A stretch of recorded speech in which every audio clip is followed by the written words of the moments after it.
Hey there, everybody. So I am back today, and we are here talking about the geography of Mexico and Central America. So let's just get right into it. General climate in these areas are tropics and deep tropics, with the exception of northern Mexico is fairly desert. Tends to be warm and humid on the inland areas. Temperatures on the coast can be like fairly stable, and rainfall is a big issue. And in many places, actually, so northern Mexico in the desert, it's not so good. From southern Mexico down, actually, too much rainfall is often a problem. And in some other videos I'll talk about later on, that you kind of that's a problem. It can cause mudslides. It's hard to build things. So it's very, very interesting. Droughts in recent years have been a problem, particularly, again, in northern Mexico. It's a big, big problem. But we do have fairly consistent environmental factors here that you see in a lot of different places. Northern Mexico, as I said, is known for a desert, but instead of showing pictures of desert, there's a really beautiful area known as Copper Canyon. You can hike, you can camp out. It's really, really beautiful. They have some of these like elevated step over bridges that you can go on. So if you're okay with heights, here you go. So really cool place in northern Mexico that you can check out. That is really, really interesting. Another interesting thing about Mexico in general is the Yucatan Peninsula and the rivers. The Yucatan Peninsula is a very unique place in the world because it's the only place where all of the rivers are actually underground. You have basically the Yucatan Peninsula is a giant chunk of limestone, and rivers have wound their way through it forever, basically.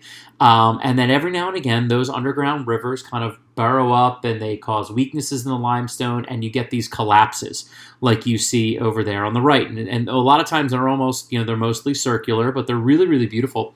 And they create these things called cenotes, which gives you actually access to the underground rivers. And that is a cenote and is absolutely beautiful. And some of the rivers actually aren't completely full. Some of the shafts that go through the limestone, so you can actually swim in them just like you regularly would swim. I got an opportunity to do that. Totally awesome. I suggest it to everyone. But as you can see here, really, really beautiful. This one is set up for tourists. We got some little things to make sure we're okay, little steps and stuff, but really gorgeous. But for some of the more adventuresome people out there, you have diving that is available, if you will, and scuba through these cenotes, and pretty impressive through these cave systems. Not something on my list of things to do, but if a fully trained scuba person, maybe it's something you could try out. As you move into Central America, you see a lot of stuff around nature, and it's really just overall beautiful.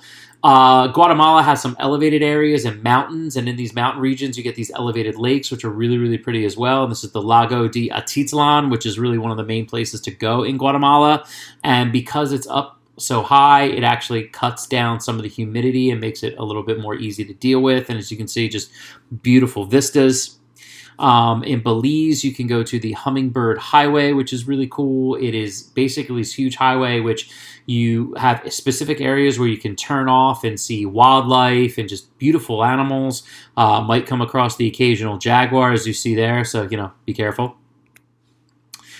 In Honduras, again, another beautiful area. They have these little islets called the Bay Islands, in which they built these really beautiful houses. Like, I'm not going to lie, you need some money to stay at these, but they're only accessible by boat, as you can see here. So it's like one of those things that you really get to kind of immerse yourself in the environment here. I mean, this is absolutely gorgeous. I mean, I would do this in a blink. I don't know if I'm hanging out with the sharks on the right in the blink, but this is an area where people like to scuba and stuff like that. So again, gorgeous.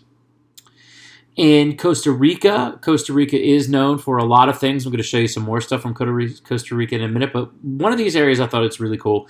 So in the Caribbean, I talked about like scary volcanoes, but over here in Arenal National Park in Costa Rica, you have this Arenal volcano, which is a mild-mannered volcano. Don't get me wrong, like don't go up to the top of it if you're not trained or with a guide, and on the right there you see lava and a little bit of an explosion, but this is a mild-mannered volcano. It does erupt every now and again, but it's something that's like a tourist site. And as you can see there on the left, the park is just absolutely beautiful and really gives you a nice opportunity to check out some different things. I mean, hanging out on a volcano, I think it's pretty cool. Also in Belize, we have something called the Great Blue Hole. This is right there in the Caribbean, which of course is gorgeous. And basically it's a sinkhole in the water, which doesn't actually happen a lot, but what it results in is this deeper kind of dark blue hole of what it looks like. And you see a boat here, so you can see it's very large, and you can scuba and snorkel in it, which is awesome. I'm all over that. Baños in Ecuador, which is just over the border in South America, but I kind of put it here because it's kind of has a lot of the same themes of what I'm talking about. And that northern part of South America, connected to Central America, has some beautiful rainforests and stuff like that. And I think this kind of just goes with everything. Right there near Colombia and Panama, you have some of the tallest zip lines in the world with this kind of like larger little area we could have a bunch of people in. I mean, look at that. It's like, look how high up it is and all those beautiful waterfalls. I mean, again, I'm all over this. Going back to Costa Rica, you can also go into rainforest. This is called the cloud forest because it's an elevated. This is up in the mountains in Costa Rica. Absolutely beautiful. And they really try to have, like, as you see there, these paths, like just kind of go through the rainforest. We don't want to clear cut things. We want you to be able to see the forest, but we also need to protect the forest. And you see here, you can see really cool animals like, monkeys and sloths and beautiful birds and baby jaguars. Yay! But like, remember, we don't go near a baby jaguar because then there's a mother jaguar, and then that's no, don't do that. From afar. And I'm going to finish up with a fascinating thing in Mexico, and I like to show it at the end because this is the Cave of Swallows. It's the largest cave shaft in the world. You can see someone taking a picture of the edge here. You note they are tied on with a rope because this is very dangerous. You don't go out to this thing by yourself. Organized tour groups, stuff like that. But this cave shaft is so special as you see this guy coming down it. The cave shaft is so big you can actually put the entire Empire State Building into the shaft. Absolutely incredible. And if you can see here, just a beautiful photo. And we have lots of different things going on in Central America, and it's really beautiful. And from the northern stuff in Mexico, where you have some of the beautiful areas in the desert and big saguaro cacti and the places like the Copper Canyon, and working through this dense forested region and beaches and stuff is just absolutely beautiful. So hopefully that gave you a little taste of Central America, and we'll be seeing you soon.